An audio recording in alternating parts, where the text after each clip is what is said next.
that it's truly an engagement, and it's not just us telling our many stories.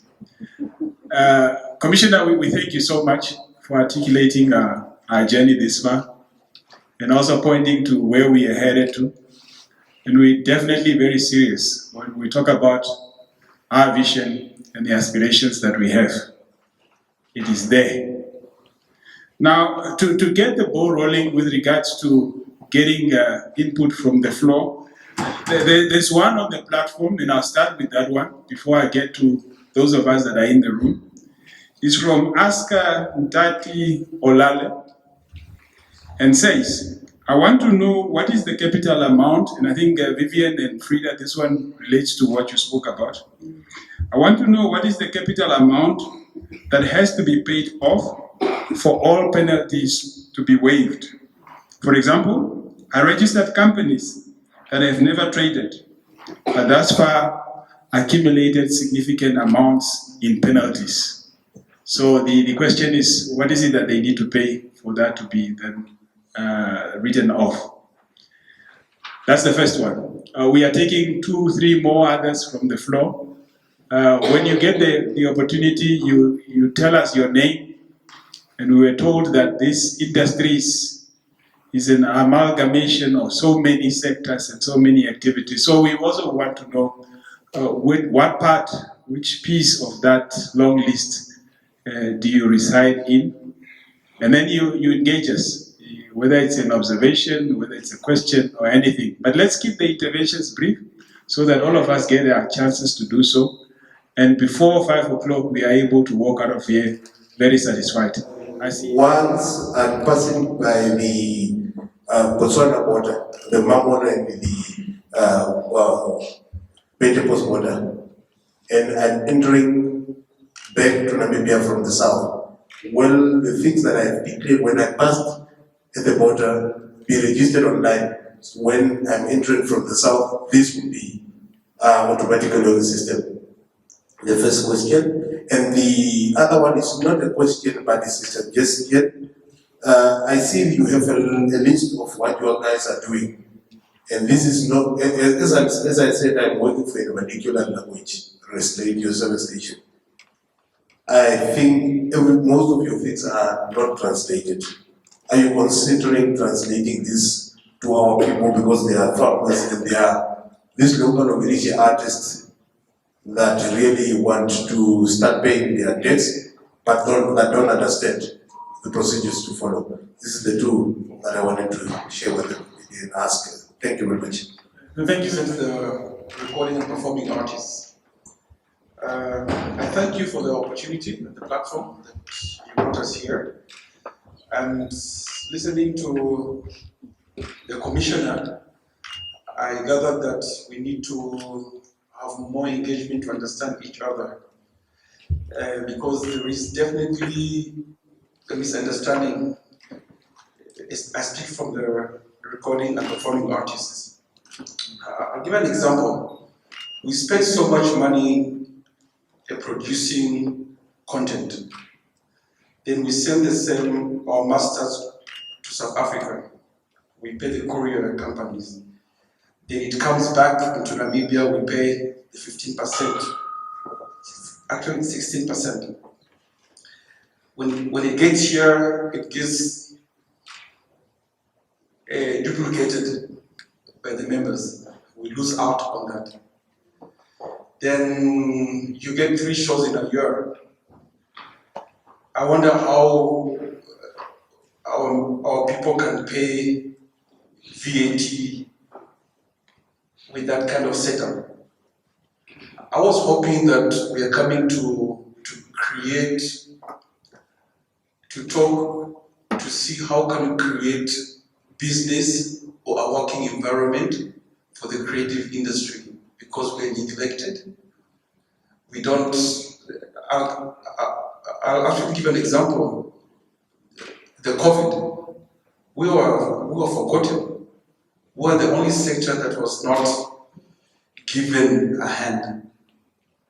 So I'm actually thinking, should we sit NamRA, Ministry of Arts and Culture, sit down and see how can you create work for this sector for them to be able to pay government tax. We cannot pay without having that environment. So that's from me. Yes, thank you very much. And by the way, I'm asking again, while that is being in the channel, if our sector can be exempted from tax for now until further notice.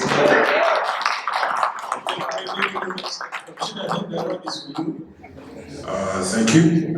My name is Ina Goro. I represent the commercials industry, I guess.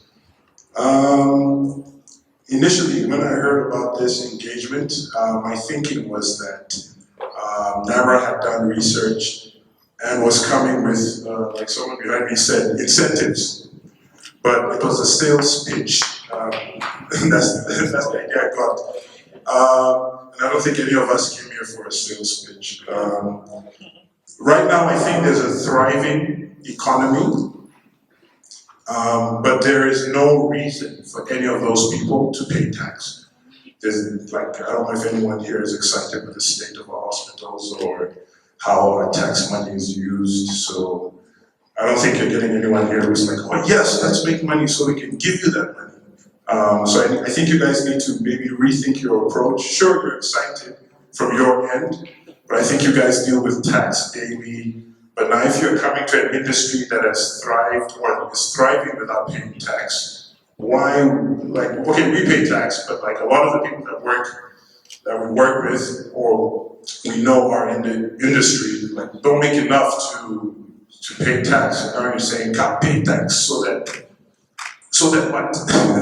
And then we have corruption on the other side. And those are the same people you're trying to convince to pay tax. So you guys need to fix your incentives before I believe you'll convince people to start paying tax.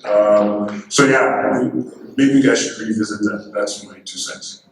Thank you very much, Mr. Goro. My name is Ndina Kapuka, and I am a graphic designer. I have observations and suggestions, maybe before my question. Number one, when the respectable ladies and gentlemen were presenting, I realized there's so much text. Like, it's a lot of words, and you are addressing creatives. We don't like to read. We want to see pictures, drawings, because I'll pick up something better when I'm looking at graphics than when I'm looking at text. I sat here and I still don't know what's the difference between the income tax and VAT, right? So the other thing is you are on social media and we still don't know what is NamRA, what do you do? Yes, you do a lot of things, but I don't think you sat down and you did your research to say, okay, what people want to see, but you have a creative industry in the country. Are you making use of it, or are you not? The other thing is, I don't think you did a survey before this engagement to actually talk to creatives and say, oh, so how do you work? How are you charged? Because if you actually take this up seriously, you will realize that we can actually make you a lot of money. The other thing is, NamRA is like a scarecrow in the country. Every time we hear NamRA, it's like, uh-oh. So you guys are not friendly at all. And there's so many ways to be friendly and actually get more money, right? So your employees, let's also touch on that. No offense to anyone. They are rude. Capital R. I was at what is this office where we get our good standing certificate, because we recently started the operational full time and we did our tax to be waived, right? And we did it online. And we get there, it's like, no, you need to wait. It's like, okay, but you did it online. Okay, you need to go up to the office to, what is the fourth floor? My goodness. I found a whole family there, or maybe it's friends, were rather talking stories than actually attend to us who were there waiting. I swear to God, I said hello about 5 times until one person came to me and said, just go to the back office, maybe there's a girl who will help you. I'm like, why must I do that?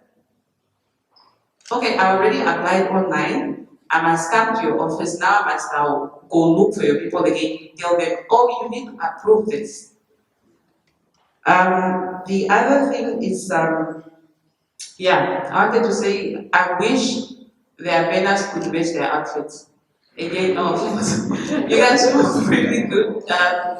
Kudos for branding, but we need to. We are suffering. Like Mr. Shikuta said, I hope from today you will start engaging the creative industry to help you again collect more money. But again, I just need to know what is the difference between income tax and VAT, and what me as a graphic designer, let's say a freelancer or a creative agency, which one do I have to pay? Because right now we're not making that much. We're not making more than 500 because the Namibian people are ripping us off. Thank you. Is that it? Yeah, I'm done now. But the thing that we produce is also then translated in the various languages in our country. So yes, we are hard at work on that one. Commissioner, it's over to you. The first question, there was a question with regard to the capital amount to be paid before the debt is then written off, or interest and penalties written off. Now, maybe just to give you an overview, I mean, the total tax debt, we're talking about 73 billion. But out of that 73 billion, it's only 16 billion which is capital, and I think 43 billion it's penalties, and the rest is interest. But what one need to understand here, what I have noted, you will find some company or some individuals or company who have not been trading, and maybe they have not been filing. What you will find mostly is there is just interest, because every day you have not filed, you get charged interest. And we are then saying that this amnesty is something that you have not seen before, because this is the first time that you have a 100% interest and penalty written. In that case, we would want to encourage those who have those debt, come to the office.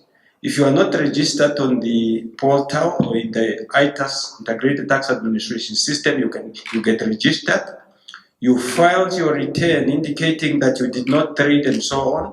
Then it's cleared. You may not even need to pay. Some people may even need to pay 100 or 2. So the most important thing is consultation and engagement, and that's why we are here. I think the question of Master Vincent, I think it was addressed by Master Ndorokade, and I don't need to repeat that. And there was a concern raised about the creation of content.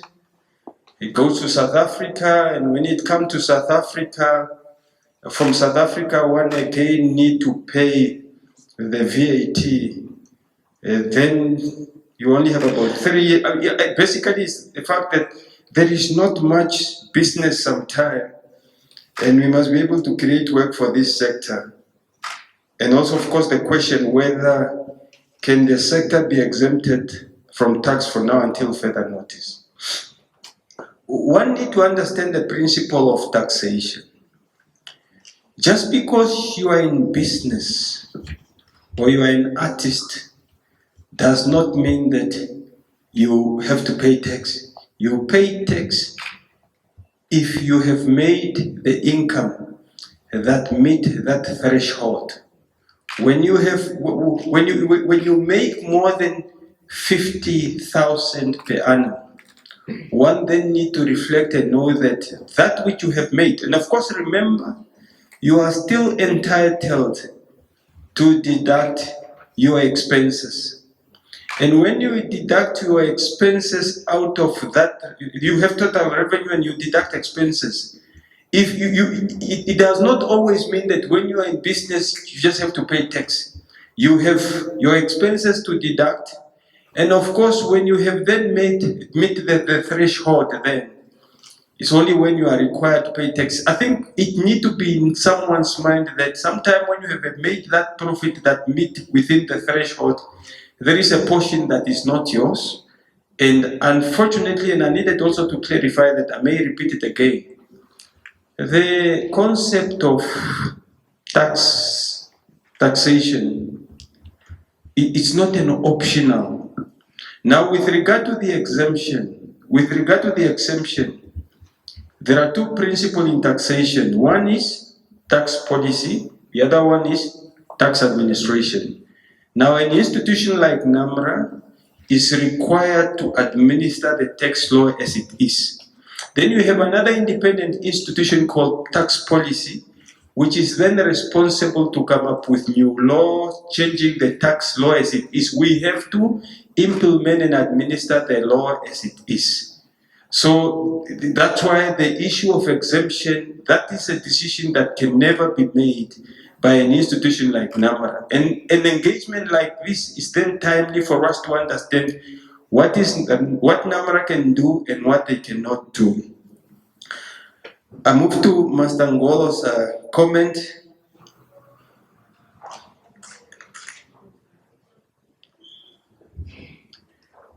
Okay. Again, like I indicated, that our coming here, we didn't just come here and say, oh, creative industry, we want you to pay tax. We didn't just come here, we say we came here to engage you. But in my introductory remark, I even indicated that seek first to understand before you can be understood. Now, there was a very positive critic that, oh, you guys just came here and you also did not do the research. Now, we came, everything have a beginning. This is even the first engagement with this sector. And there are many sectors in this country. We have had the whole of last week, we were busy with the engagement like this. Now, everything have a beginning. What if we go and do research and so on, we have not even engaged you to understand your challenge and so on? Remember, we are not a research institution. We are tax administration, but now you start researching, you come here, you want to maybe present finding, and you say, oh no, but you're supposed to do this and so. So I think everything have a beginning. And now when our president said, please hold hand in moving to the same direction, how do I then even start doing research and I have not even engaged you just to introduce myself and also understand the challenge that you are facing from our perspective? And therefore, I don't think our being here, this is a sales pitch. There was no any other intention than for us to inform you about our mandate and for us also to understand the sector. And it was proven there that our understanding of this sector is limited.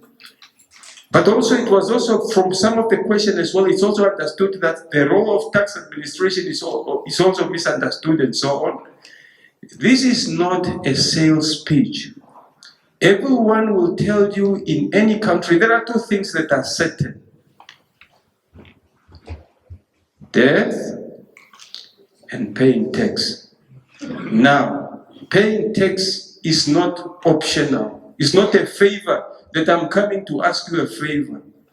It's a compulsory if you are meeting that threshold. The reason why I would want those who are taking this serious, I've seen people who are serious about their business, and only for you sometime to have made it and thinking you have made it, and one day for the tax authority to come and say, knock, oh, all this that you have made, okay, what has been your contribution? We've done this assessment. I think we need to be to let those who would want to understand the importance of contributing. If you are not making money, if you are not making revenue, it does not mean just because you are in the industry or in business you must pay tax. You pay tax when you have made money and you have met the threshold that by law you can pay. It was not a sales pitch. There is no intention for that. The purpose was to understand that which we did not understand, and also for us to answer your question, but let it be clear. If you are making money from this economy, our law says there are some obligations on your side, and unfortunately those obligation is not optional or a favor. It's a compulsory, it's a legal matter as well, if I can take it that way. Then the last comment was from Miss Kapuka. Dina, yours was a mouthful. Graphic designer. Again, if we didn't come here today, Dina, we wouldn't understand your expectation. Now we do know that next time when we address this sector, we need also to take into consideration that, sometime you will understand better in graphics and picture and so on. We can do that. We can do that. We will be able to do that. But without understanding your side, how will we know? Because you will find other people like numbers. Other people just like someone just talking like I'm talking off the cuff. Other people, they would want to see visual and so on. And now that we know, I take that as a very positive, and we will work on that. Then there is an issue of, I don't think you did a research. Yes, it's very true. We did not do a research before we came here. And because we came to engage, to get to know you. Maybe this is a beginning. The information that we are gathering here can be a contribution to our research. Then going forward, we are better informed. Yes, we agree we didn't do a research because we came here to understand you, to understand your challenge, to see how can we work better. Then, of course, there was also then an issue about we are not friendly at all. And our employees are rude with capital R. And that you wish our manner could match our outfit. There is a saying that you cannot manage what you do not know. As I'm talking to you, this session is broadcasted, is live, streamed live, and so on. And my official, they are also listening. We are not here to defend ourselves, but we are here to say where we were at our launch is not where we are today. We are making progress. I have also indicated during my presentation that even our efficiency is not where it's supposed to be, because we were created to improve service delivery. But we are very serious about wanting to become a world-class revenue agency. We are very serious about serving with passion. We are very serious about impacting the livelihood of every Namibian. And if I can add, already in the 2 years, last year, our first year and the second year, we were able to collect revenue that has never been collected before, meet our target, so that the hospital, they have medication and so on, and we have peace and stability. But again, if you did not bring this to our attention, so that when we didn't have our staff meeting, we said, please, next time we do not want that feedback where that our attitude must match our outfit. But I must also tell you, there are men and women in that institution as well who are committed, who have great attitude that I have never seen somewhere, sometime, who are incorruptible. And I want to give you an example. You can do your research in this country this year. We have about 3 sting operation where people who try to bribe our officials, they got arrested and the money was recovered. 3 cases involving about 7 suspects that were arrested. Do your own research in this country and say which other institution have reported more bribery attempt cases and people have been arrested than Namibia Revenue Agency. Give me another company that have identified cases of fraudulent refund involving 1,000 staff. And therefore, I think when a child is growing and moving forward, it requires the hands to be held to grow instead of being put down. But all your feedback, we only grow from those feedback, but if we didn't know, that's why this engagement became very, very important, and it was never a sales pitch, because we have got no reason, we are not in the business of sales pitch. We're in the business of collecting revenue on behalf of the state so that Namibia can prosper. If NamRA win, Namibia will win. There was a question about the difference between income tax and VAT. Now, income tax, if you have a business or you are employed and you get paid, you get that income that you come, or you make that profit, then that taxable income, that is now what is called income tax. The VAT is really what they call consumption tax. When you go to ShopRite, or maybe when you design a graphic, let's say your threshold as a graphic designer, consistently you exceed 500,000, you indicated that you don't.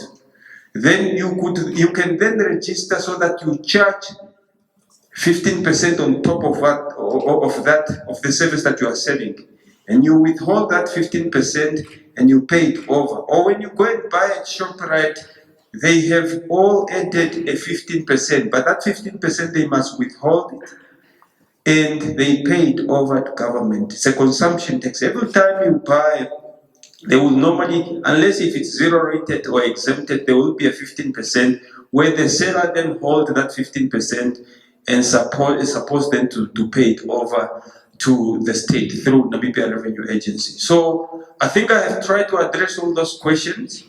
But again, just to say that everything have a beginning, and the best beginning is first for people to know one another, understand each other's needs, then you move forward instead of, and again, I think there's one thing, Mr. Magolo, here, that the industry, I have tried to give advice to the industry, and please don't miss this. I'm saying there was a point there that when COVID came, you were the most neglected. I gave you just free consultation or advice.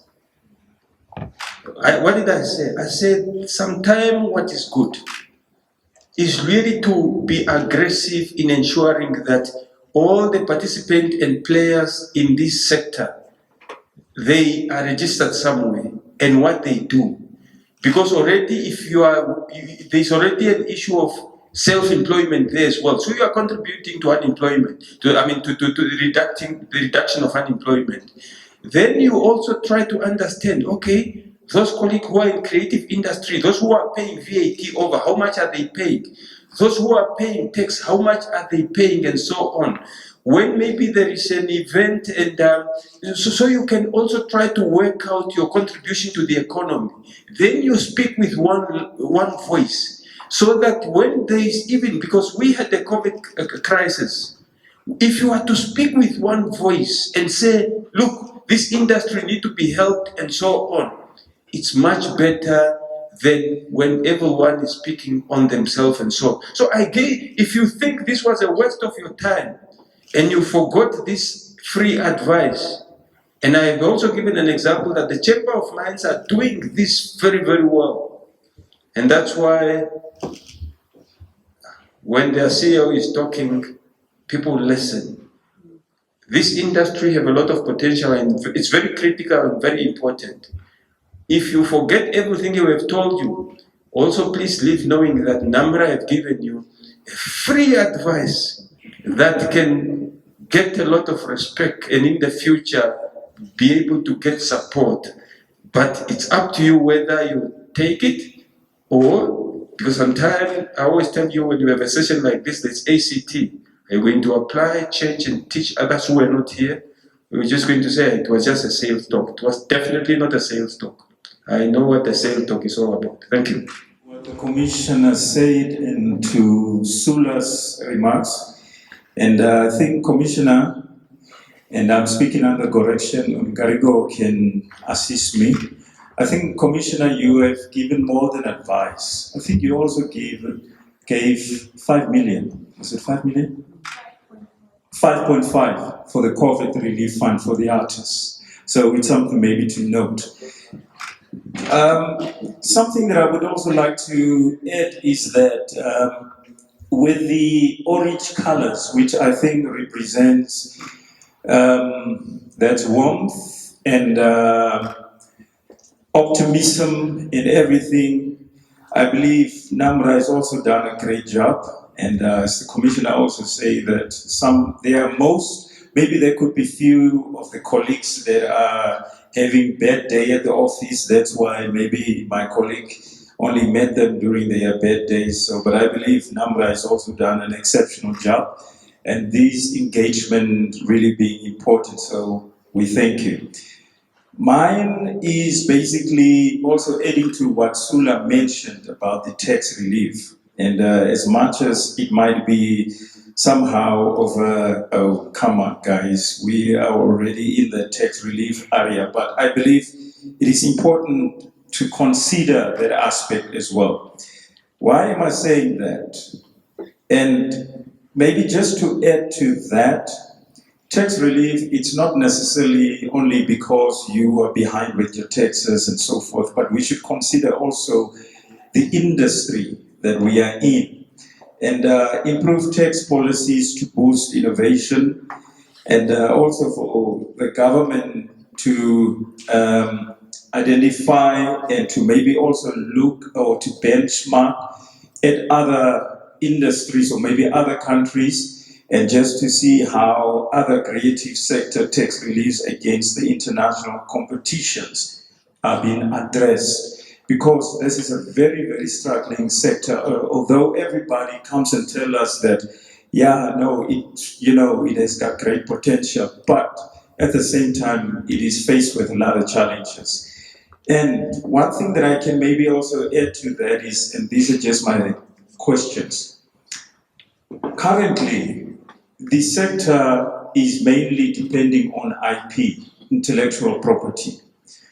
And so far, we're together with NASCA. We have seen some custom officials that have been going around and to fight against piracy.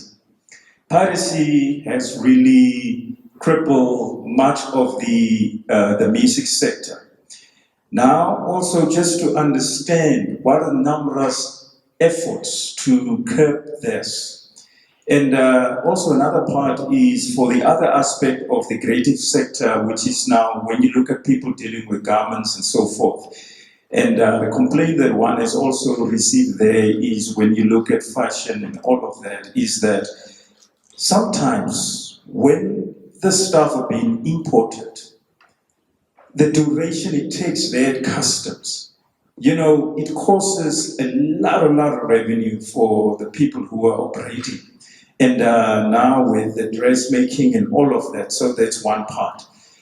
And perhaps with the changes in the world, we are seeing everybody now moving to the digital space. And moving to the digital space means that because artists are losing their revenue in terms of CDs, they are now moving to streaming. They are moving to, online downloads and so forth. Now the question here is, and I think maybe there's a new term, and Madam, I already spoke to her about that maybe we should give to NamRA to consider, which is digital custom agents. Because we want to understand what is the capacity of NamRA in terms of skills to deal with these aspects, because piracy is also taking place there, and to ensure that, there's no loss of revenue. So let me just end there. Thank you. Thank you very much. Thank you very much. Thank you, Commissioner. Thank you very much, Chief, and to the directors and the managers for all your input. It's very good that we have some sort of an engagement with NamRA for the first time, and we really appreciate it. And a lot of good points have come up from the meeting as well. My name is Paul van der Ploeg. I'm from Sandstone Films. I'm registered with the Namibia Film Commission as one of the film facilitators. I think the Film Commission is here somewhere. Up at the top, there we go. Yeah, that's great. I think there's 14 or 18 of us that are registered with the Namibian Film Commission, and it covers a variety of, I guess, media, arts, wherever we fall underneath there. We've been engaging with the Film Commission for a very long time regarding the classification of what the film industry actually is, because we have found that there are a lot of grey areas with, obviously originally with Ministry of Finance and now with NamRA, regarding our claims. We do understand that we must pay tax, and tax is important for our country to move forward, so we appreciate that completely. That's just one part of the discussion that we'll have, so we understand that for sure. However, the grey area is the classification of what we actually are. We've been asking for a long time to try and find out. Sometimes we can claim back because you can, like you say, we pay tax, but we can also claim tax, or if we charge tax, the VAT to our client, we can claim a certain amount of that in our expenses.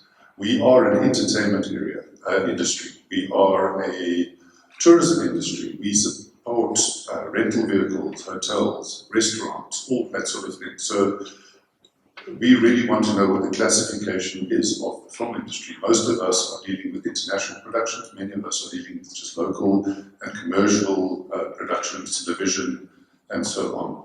The film industry is one of the biggest revenue makers within the arts. Most definitely, it would be nice to know what those figures are, how much revenue is actually collected by each individual representation here, because that's really important. Then it comes back to the incentives that we've heard about a lot, whether it's tax relief or paying our taxes and getting relief and not having to pay interest and stuff like that, which is greatly appreciated.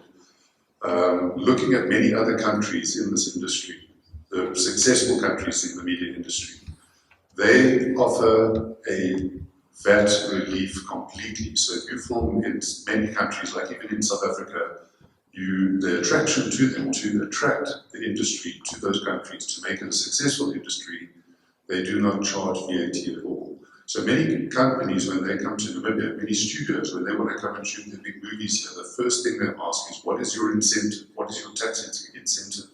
And I'm sure you've heard those words before, hopefully from the Film Commission, because we've been asking them to engage in this for many, many years now. And we still don't have really an answer for that. And the justification of a tax incentive is really important because, number one, it does attract everybody to our country to come and first of all invest and do the movies and the films and promote, because we are advertising Namibia and paying to advertise Namibia and paying revenue to advertise Namibia, whereas we should actually be paying as a country to attract people to come to our country and film here. Secondly, the revenue that is generated in the long term from this media, that we all, everybody from every portion of this industry, is creating advertising for the country, for tourism and for more investment, for people who will be coming back to pay the revenue. And it has proven itself really well in other countries as well. So those are the two things I'd like to add as a point. One is the actual classification of what we are as a film industry, whether it's international or local, so that we know which items we can claim our VAT back on and how that works. It must be very clear, so we have that in writing, in a gazetted form, so that it's not just that it's intellectual property, which might mean that that is zero rated. If we're exporting that intellectual property and the means to make that intellectual property, it actually says in the Gazette that that's zero rated, which would mean that we wouldn't have to pay tax on anything that we use to create this intellectual property.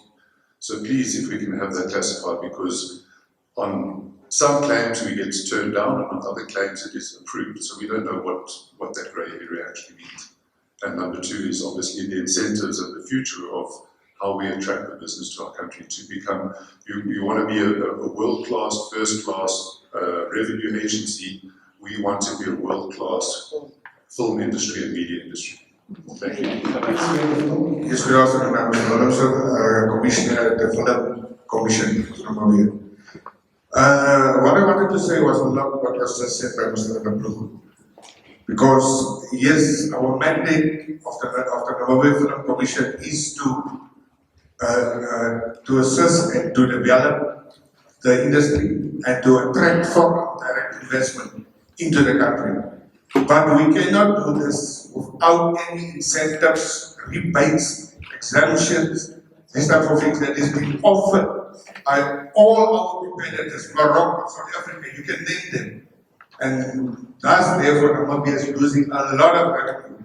We could have employed people, hotels could have paid taxes, all of these things that was talked about. We are losing a lot of money by not providing any incentives to the film industry. So that is something that we, together with NamRA, will need to come and sit around the table and discuss this, because we have done so many times. It was referred back, no, you already have this, or no, you already have that. However, that does not make any impact when it comes to foreign direct investment. Thank you. Thank you very much. My name is Franz Kolike. I think for this purpose, I would introduce myself as a creator, but more as a content creator. So there's a specific matters, issues that I really want the colleagues from NamRA to understand, and I really salute them for bringing this conversation, the engagement. It's very good. Generally, in my observation with society, I used to tell people that the Minister of Trade was so vocal in terms of public engagement. But in my own assessment now, that reward I give it to NamRA. So in terms of public engagement, you are really doing, that interface, it has value. So for us to really get to know each other. But the specific matters that I want, I edit videos, I upload videos on YouTube. It's a YouTuber. The constraint or the issue that even the Ministry of Finance, I went to the colleagues at the ministry to understand what YouTube and Google do. They will say, okay, if you have audience, somebody in the state, in US, watch your video, and your country, at the end of the month, and your country is not, there is a, what they call trade treaty. They don't have a trade treaty with US, you pay 25%. So they will charge you 25%. Our big brother next door, South Africa, South Africa is ratified that trade treaty with the state. So they are not really charged the way we are charged. The specific matter I'm trying to understand, in terms of the world is moving, we are now living in the new economy.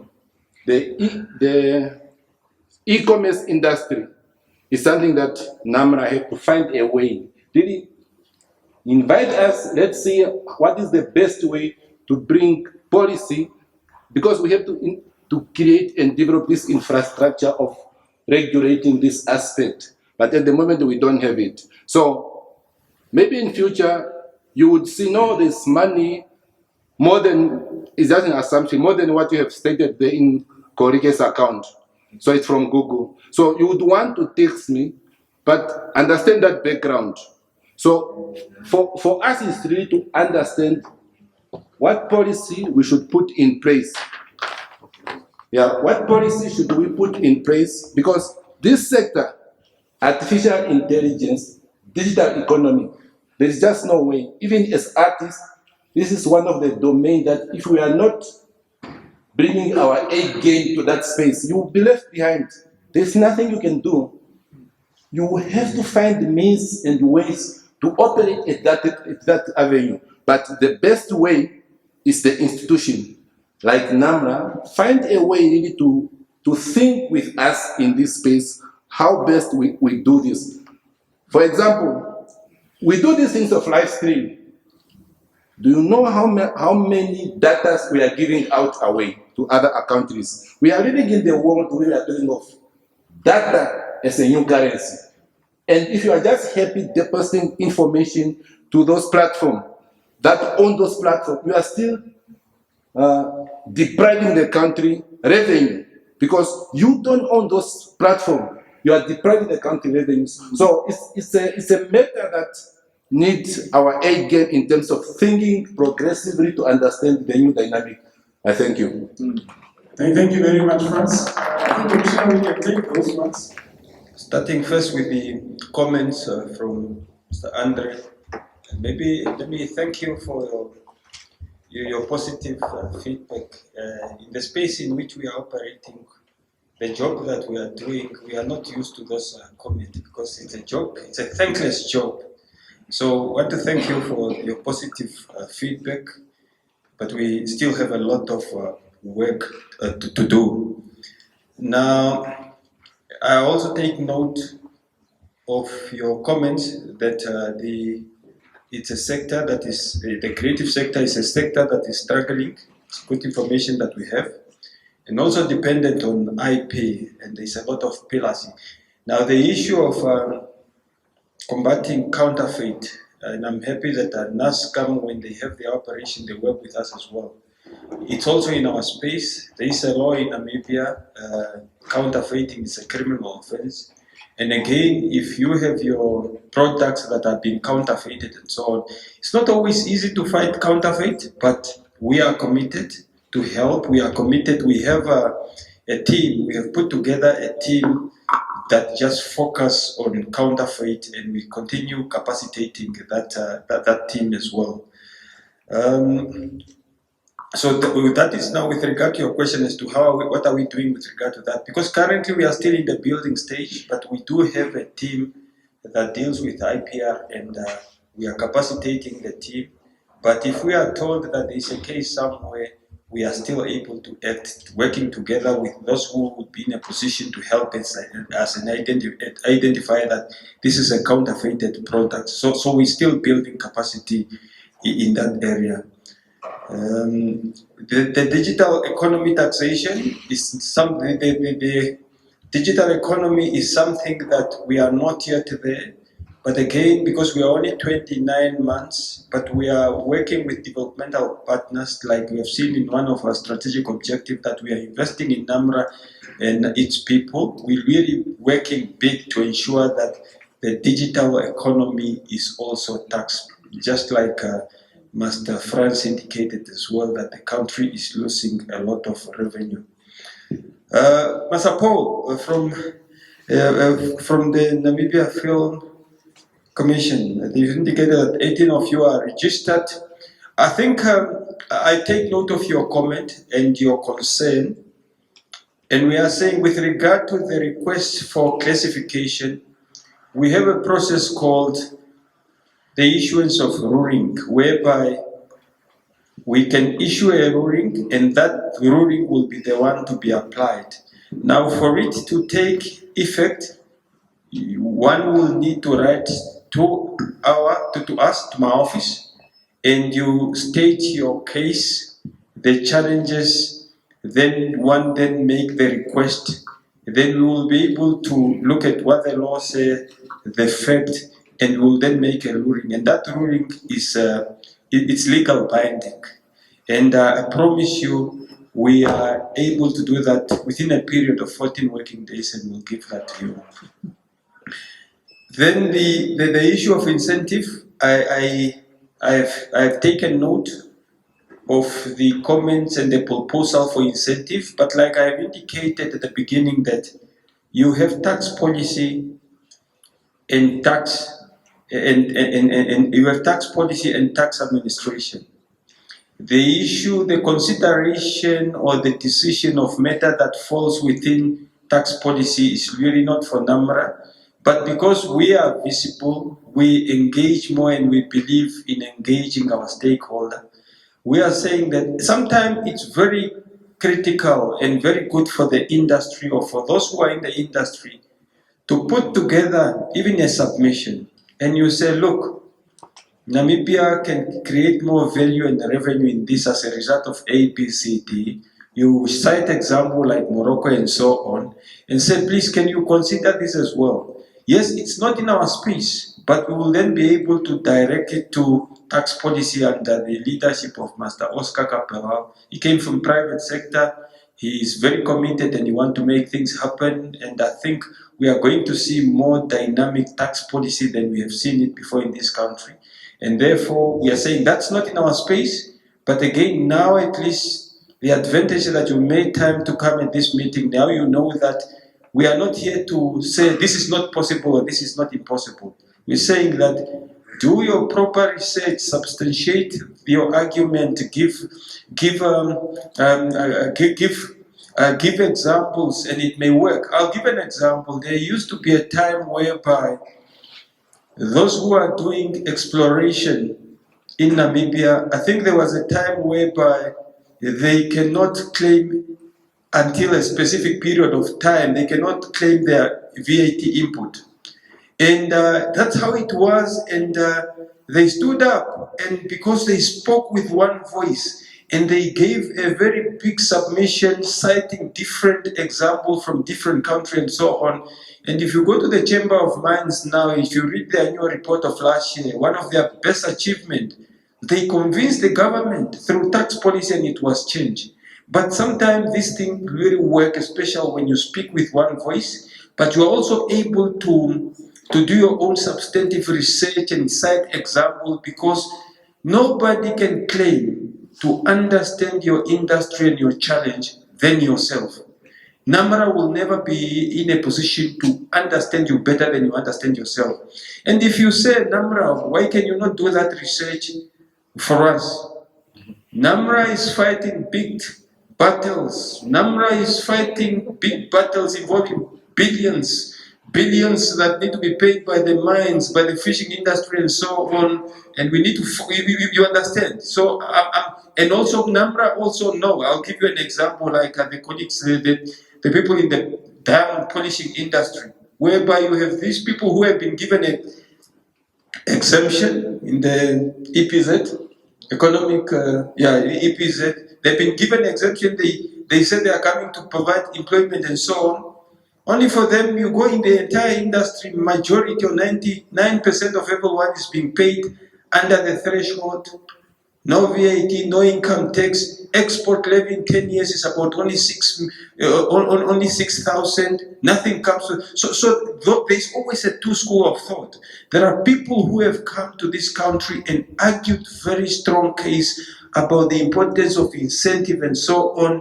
But from the data that we are seeing now, but I'm talking about diamond polishing industry, for example. But they convince government and so on, and so we are creating jobs and so on. Job where you're paying people 2,000 and so on, it cannot be a number. We have this data, but I'm saying you are better positioned to do that study and to do a research and submit. And I always say the Chamber of Mines, the way they get their data and how they are presenting it, they achieved big, and I see it possible with this industry as well. I'm moving on to the second last one. Yes, Master Bellem said, I think I can only agree with your proposal. The need to, again, even though I have indicated that yes, if there is about changing of the law, it's really tax policy, is not NamRA. But we are big on engagement. That's why we are here. That's why we are here, and also a lot of our colleagues are still there in the office. And any industry or individual or a sector that can come and enrich our knowledge about your specific industry, we are here. We want Namibia to prosper. And we also do believe that the more money comes to Namibia, if our economy is growing, we are here to help Namibia prosper. And therefore, the more business you are having or revenue that are staying here, the better for Namibia. And that's why we are coming out. We didn't wait for you to come to us, and therefore I cannot say, great proposal, we are ready to engage. The last one is from the Franz Kaulicke, content creator as well. It was part of. It was also part of advice. It was part of advice, and also the fact that we lose a lot of money. But one thing that I also wanted to share with the audience is the fact that Namibia's tax system is what is called a source-based principle. What do we mean by that? If you make your money outside Namibia, you are not taxed here. It's not like a resident-based system like other countries like America. Wherever you make your money, as long as you're an American, you have to pay tax. But with us, if you make your money outside the border of Namibia, we don't want to touch that money. We are happy. You can just bring it home. We don't tax it even. So it's a source-based taxation. That treaty that you are speaking about with regard to the America that South Africa, they have ratified it and so on. I'm not aware of that, but the most important thing about engagement like this is for us to learn. And if there is something that can benefit the Namibian members of the creative sector industry that we do not know, we will investigate, and if Namibia have to ratify, then we will talk to our colleagues from the tax policy as well. And I think I agree with you that data is a new currency, and that's why you will see our strategic objective number 7. We really want to invest more in data management and analytical capability as well. And therefore, the advice about we need to bring our A game and think progressively, I can only commend you for that advice. And this exchange is really the purpose of a stakeholder engagement like this one. Thank you.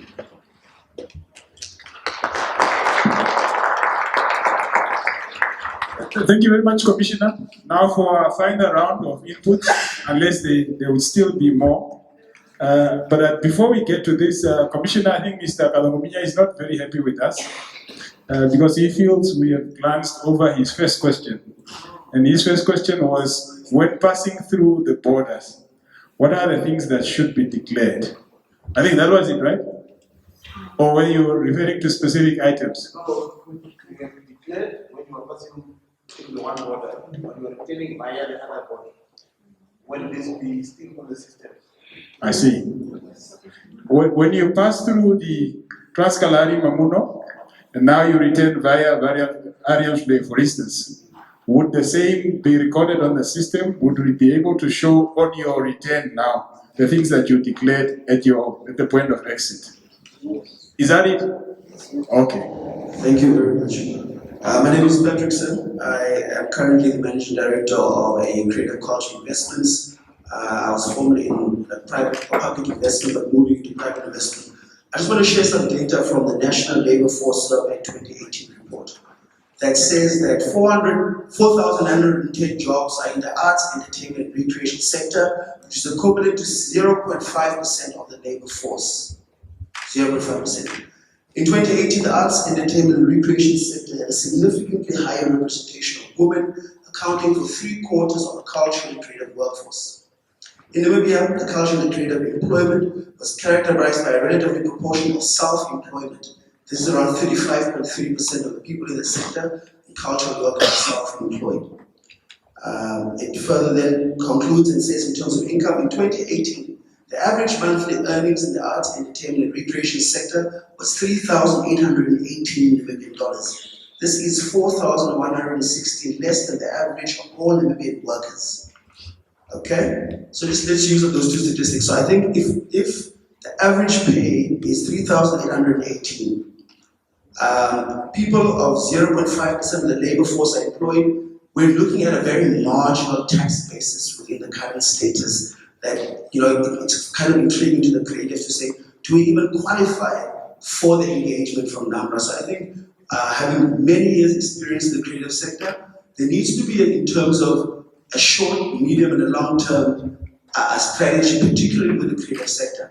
Because I think we agree with the Commissioner that we want to add to the tax administration, we want to add to the basis, but the environment is so toxic that most of us who want to give more to Namibia, want to contribute to the tax basis, We are unable to, and there are these bottlenecks, and we understand the tax policy, but let's look from the administration perspective, just quickly as an example.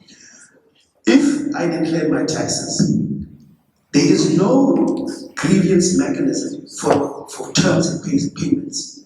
Most artists will even get employed by government, private sector, other institutions, and not get paid on time.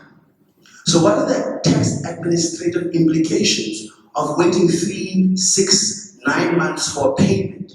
Because there is no grievance mechanism, for instance, for you to say, I've declared this as an income source, I've gotten maybe the deposit, but I didn't get the rest of the payment. So how does that affect the administrative side of tax? So I think because the creative sector is unregulated, not professional, and not regulated, not formal, it makes it very difficult in terms of long term, because as NamRA, I think you want to say, how do we collect in 10 years also?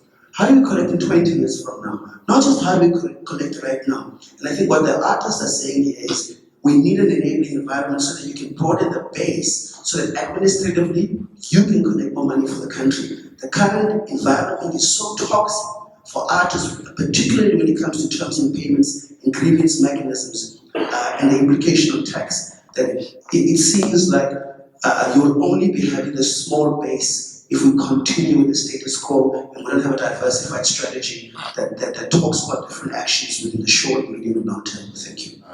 Chelsea Joss, Namibian entertainer and broadcast specialist. Mine is, I think most of the areas were covered, but I wanted to do just a quick comment and advice. Perhaps it's just a suggestion that I want to put out. The issue around tax policy. You have tax policy, you have NamRA, administrative and policy makers, or policy pushers. Now, you guys are going on these engagements that you are having, yet tax policy is not there. There's a lot of things that come out that relate to tax policy, and then you don't have that kind of synergy happening.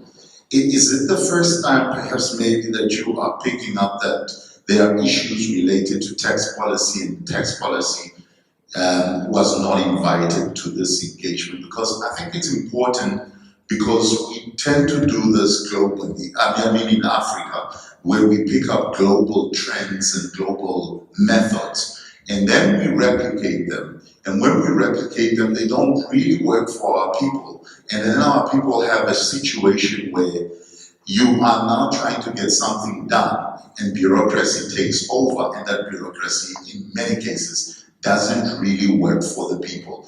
And I just wanted to find out, would it not be a possible way that you do this type of engagements with tax policy available and there? Because that was going to lead me to my next point, which is the question I want to ask Stephen is, in terms of the budget committee, National Budget Committee, does NamRA form part of that budget committee? It's just a question that before I move on to my next point, does NamRA form part of the tax committee? I mean the budget committee. And you are directing that to me. Yeah, I just want to, you are the spokesperson, I'm sure you would know. Before I go on to my next point. In the interest of time, can you go on to the next point? We note this one. And okay, my next point is because of the fact that I wanted to ask, and if this suggestion, because I'm looking at the fact that the creative industry overall has been poorly taken care of, and I'm saying poorly taken care of because if you look at the mining industry has gotten those incentives that it got, but the creative and the arts industry has not gotten that. The budget, as we speak, for this year, I'm sure you know this, is about 39 million. Now, 39 million, out of that, you're looking at roughly around 3 million that went to the Arts Council, 6 million to the Film Commission. Film Commission produced roughly around 75 million in taxes that it produced.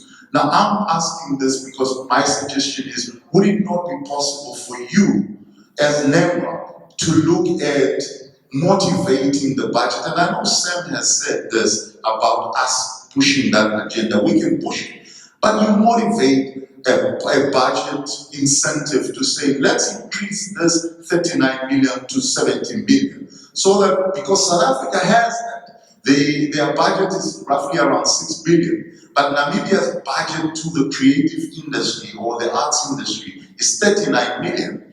Now, 39 million, you have grants of 160 something that the National Arts Council pushed out about a month ago. 160 something would not be able to enable an environment.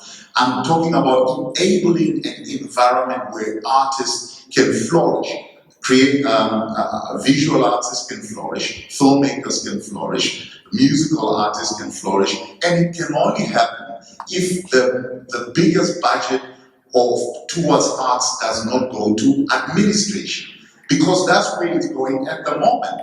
So I'm just asking, is that possible from a NamRA perspective to ensure that you push for an increase in the budget to create a conducive environment? Because that's literally what NamRA is about, is creating a conducive environment so that you can have returns coming back through tax payments.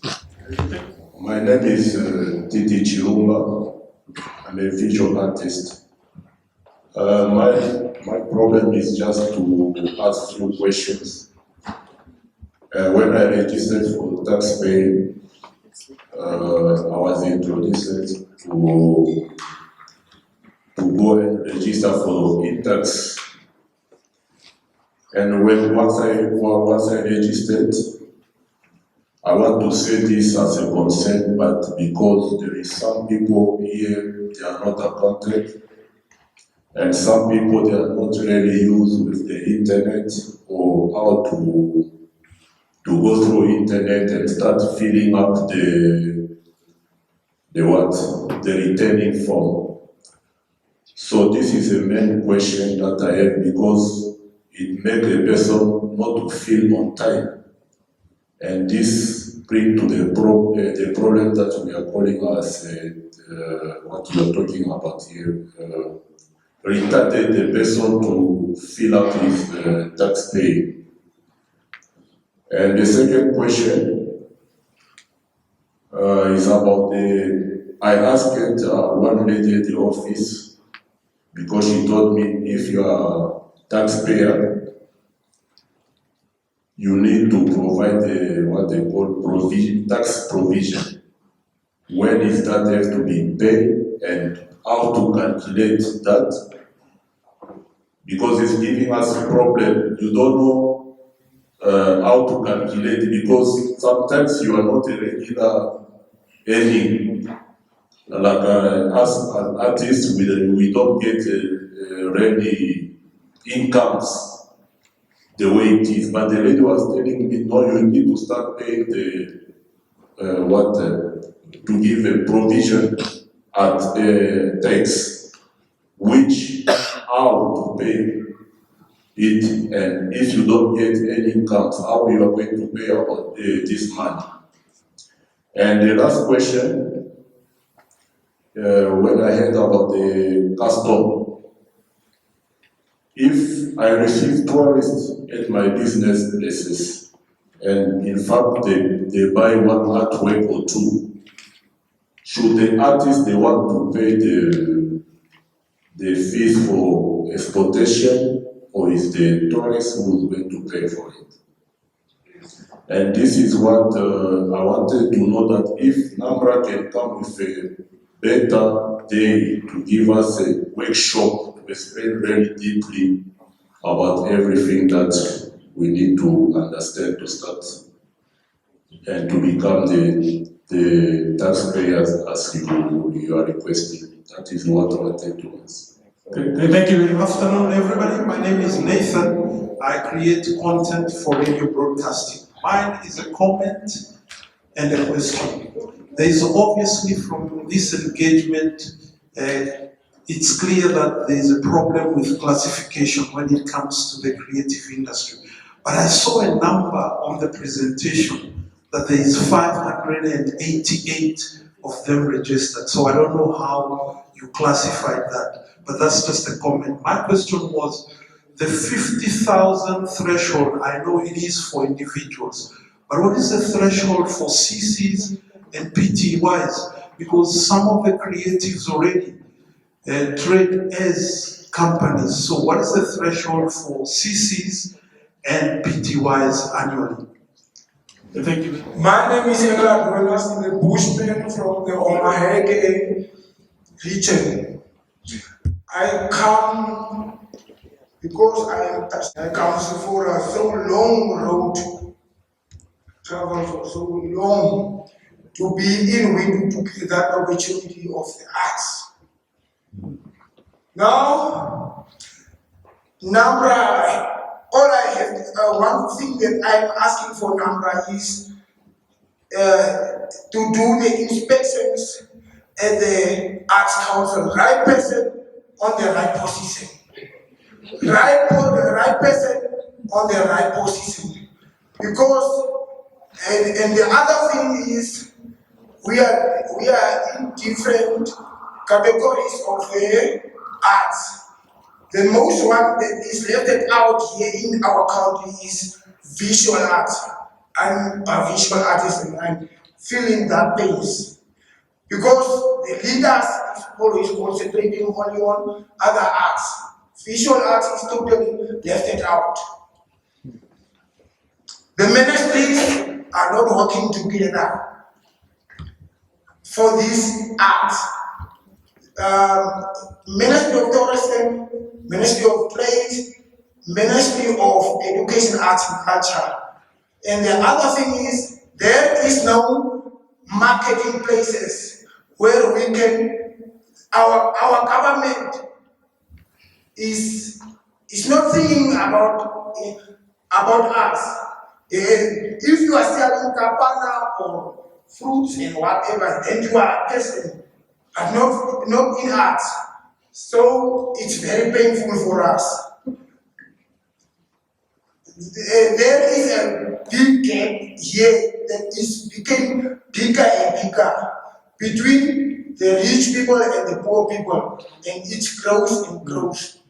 The people, some of the people are smiling. We see the green number plates all around, but please do this for us.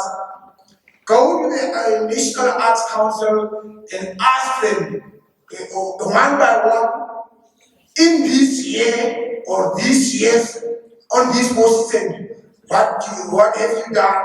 What did you work for the arts and so on? Do for us, and we are very painful and we cry. Thank you. Thank you very much. Just before I touch on what Master Patrick Sem said, I think there was one comment from Andre that I did not address. When you made your comment, you also expressed concern about goods that are staying with customs for a long time. Yeah, and it's good that you raised that. What we are currently doing, we are working with WCO, World Customs Organization, to do what is called time release study, so that we are very clear that once a consignment comes, how many processes does it go through and how long does it take and what is the average release time? Because what we do know is that you will find some of our officials, for example, from customs, they will tell you if goods have to be cleared and all the documentation are in place and all the payments are done, even in 30 minutes you can get your goods. But we have also picked up that that process, sometimes you have many actors or players or border agencies that are involved, including clearing agents. Last week I was speaking with one of the person was complaining to me, oh no, my goods are stuck there, my consignment from China is stuck there at the airport. Only to find out that no, it has nothing to do with NamRA, it is the clearing agents and so on. But what I have noted, and the commitment from our colleagues from customs, is that they don't take long to release the goods. But what I have noted is that in the past, maybe the implementation of the law may not have been as it is now, because remember, if you're importing like textile or clothing from China, for example, The customs duty there is 45% plus 16% VAT. And people used to under-declare and so on. We have cases of people bringing consignment, a container full of jeans, trousers, and each one is declared 20 cents. We have consignment coming in here, a suit, 3 pieces, is declared for 20 Namibian dollars. So the issue of under-declaration and misclassification so that people do not pay, it has been the order of the day. But now the colleagues in the orange and the commitment really to collect more revenue on behalf of the state, if the things are in order, there's no problem. But the under-declaration and misclassification, that has been the issue. And then the question from Master Vincent, I wanted my colleagues from customs, maybe at least you can address that one, because we believe in teamwork. When you take, unless if you clarify it, but I wanted my colleagues to be the one to address that because they are more experienced in custom matter than I, and Liz will address that one. Master Sam, Patrick Sam, I've taken note of your comments, and thank you for sharing those statistics as well. And I know my colleagues and my team, they will also be interested in those statistics because data matters. And also, there was a question that if we are getting in the region of 3,000, do we even qualify? But just like it was shared by Ms. Moine and Vivian as well, that if you do not pay more than 4,100 per month, you do not even qualify to pay tax. But again, I always talk about people. Yes, the industry may not be maybe struggling, or there could be people who are not doing what they're supposed to be doing. But from a motivational speaking perspective, I want to encourage those who are in the industry not to limit yourself and not allow anyone to limit you, and not to say this is a small industry, we are just here. Always to believe that you can become more, you can become better, and you can grow. There used to be a time in the past whereby we used to be limited, saying, in Namibia the population is very small and so on. I don't know, and if you were not aware of this, Namibia now have signed up on the African Continental Free Trade Area. And very soon we will not be talking about a market of 2.5 million, but we, as Namibians, our products, we will have access to a market of 1.3 billion. And if Namibians, we cannot come together and try to understand how do we benefit from this arrangement of African Continental Free Trade, the other people from other countries, they will benefit from their country, from other African country in Namibia, while you will find wanting and not be prepared for the opportunity. Don't wait for that opportunity to come before you start wanting to wake up. The best time is always to prepare yourself for the opportunity before the opportunity manifests itself. So let's try to educate our people as well that we have to start thinking beyond Namibia. Yes, I agree with regard to the need of creating an enabling environment, and also the fact that the issue sometimes people are not paid and there is no grievance and so on. I think here it's a conversation, perhaps not necessarily only with NamRA, but also those who are then involved in getting these services and they are not paying. That's why the good thing is that we are recording this. We are sharing this. And one of the advantages of an engagement like this, even those who did not make it here, indirectly you are speaking to them as well to say that if you get service, please do pay. Yeah, and I take note of your comment about the absence of a grievance process, but again, indirectly, those who are responsible for that, they are also getting the message. Brother Josie, a friend of Yaruke Ekuro. I think I appreciate your suggestion, but I must also indicate that there is synergy between tax policy and tax administration. There have been some individuals or trader from specific sector, when they say they want to come and see us, we will make sure that we invite the head of tax policy as well to sit in those as well. But one thing that I have also noted is that in our law, there is also a requirement whereby we are empowered to advise the Minister of Finance on matters with regard to tax collection and tax revenue administration. And therefore, I would encourage, and we will encourage going forward in the future, that yes, it would be important sometime for us to be at events like this together with tax policy.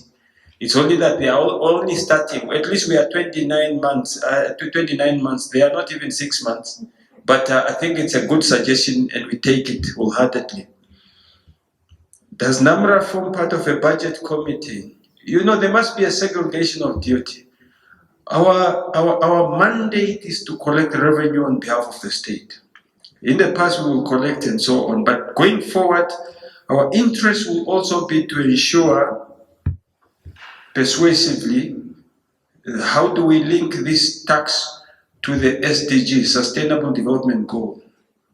But we are not part of, we cannot be anywhere, we can only do that which we are legally mandated. And that's protect society, facilitate trade, collect revenue. And if we are going to be part of the budgeting and so on, we will miss the bigger picture, which is revenue collection. But your suggestion is spot on. The good thing again, as I say, and you raise that point, I think the message you have sent out, the message that budgets to be motivated for this creative industry. You just get the clip, you cut it out. We send it even to Tate Pumbu and to the other. I think great stuff that you made it here. What was that? Does NamRA form part of the budget that we take care of that? Creative sector has been poorly taken care of, and also motivate. We must motivate for the creative industry. Like I indicated that, look, we are servant of the Namibian people. Our interest is for all the sector. We want to see economic growth. We want to capacitate the state through revenue collection and so on. But the issue of where it should go and so on, there are other people who are mandated to do that. But I think your message is also very loud and clear. Master Chilumba, what I'm seeing here is that I think I would want to share with you that if you have a group of some of your colleagues that you work with, we are able to provide you a resource to give you training, be it on integrated tax administration, how do you deal with provisional tax and so on. We are able to do that. And the good thing is that our footprint, we are all over the country. When you just request to us, you can write to us. I will make sure that we give you and some of your colleagues a resource to ensure that you are given that training. Because and thank you for coming, and that's why now I'm giving you that commitment. When a tourist buy for export levy, the tourist or the one who is exporting, that is their responsibility. They are the one to pay that tax. There was a comment by Nathan, creator of content for radio broadcasting, and you indicated that there's problem with classification. Nathan, you will recall that when I started talking, I indicated that if one look at our classification of creative sector, I think we have 3 categories: the entertainment, recreation, and artist. And again, when my sister Kaliko Mawulu spoke, I was able to admit and say the importance of understanding one another. When she unpacked this industry is big. Very big. If we're talking about advertising, for example, and advertising, including graphic designing, within this industry, you have those who are not here where they want to be, but there are also those who are doing very well. We just need proper classification because this industry is big and it requires support, and I believe very much in this industry. I was telling my colleagues, even when I said there, I just feel very much at peace. Remember that sometimes we face stakeholder who are very aggressive and so on, but here I just feel very much at peace, and because these are creative individuals, people who entertain, people who create, who celebrate life and so on. But yes, the misunderstanding is there, but that's why this is a good beginning. The question with regard to the threshold, in Namibia, the threshold, again, like we indicated, is that it starts from 50. From 50, whether individual, CSC, or company, that.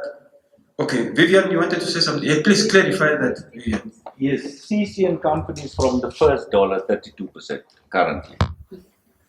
The taxation on CC and company is from the first dollar, the taxable income. The first dollar, 32%. Thank you, Vivian, for clarifying that. He's an expert of more than 28 years in this space. Now, moving on to Master Ray Nasser from Omaheke region. I want to thank you for traveling all the way from Omaheke region to be here. And I think the concern that you expressed, you want to add on our mandate to go to the National Art Council and audit and make sure that the right people are in the right position. I think indirectly your message will reach there. Because the thing is that it's not the NamRA's mandate to go and ensure that the right people are in the right position there. Our mandate is as we shared it, and I'm happy that now you know what our mandate is. Your concern that you raised about Kapana and virtual artists, again, like I said, the purpose of this session was just not to engage those who came through and those who are seated here, but also those who did not come. That's why the event, the session is live streamed, live. And therefore, the good thing is that Namibia, they listen, and I think it's good that you have to express your concern, because sometimes people cannot manage or change that which they do not understand. So on that note, this was my final contribution. Once again, just to say, as Namibian, let's continue engaging. Let's not make assumptions. Let's try to understand first before we can be understood. Let's work together, help build this institution to become a world-class revenue agency. If NamRA win, Namibia win, and if Namibia win, we will all prosper. Thank you very much. Thank you very much, Commissioner. Before artists and influencers who earn money on an ad hoc basis, potentially falling within a tax threshold, could you explain what is expected from them in terms of tax registration? Additionally, which tax category would they fall under, and how frequently are they expected to submit their tax returns? I'm sorry. Okay, thank you.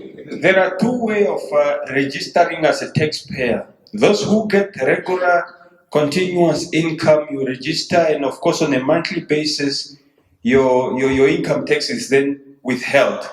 Then you then have those who get income on a regular basis, like maybe the influencers. Sometimes you get 50,000, 3 months you get nothing, and sometimes you get another money. So you register as a provisional taxpayer, and there are two. You pay twice in a year. So if you don't get money on a monthly continuous basis, please do come and register as a provisional taxpayer.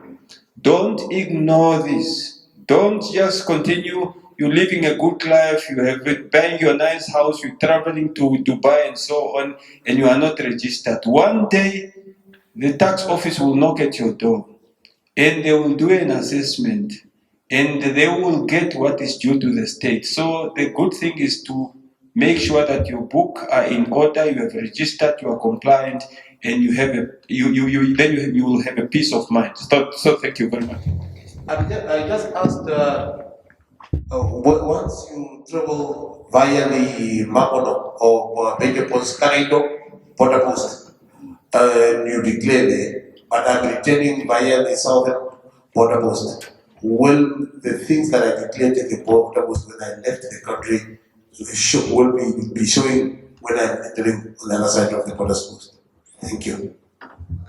What would happen if you depart from Mamuno border post or any other border post? Your declaration will be dependent on what you are carrying.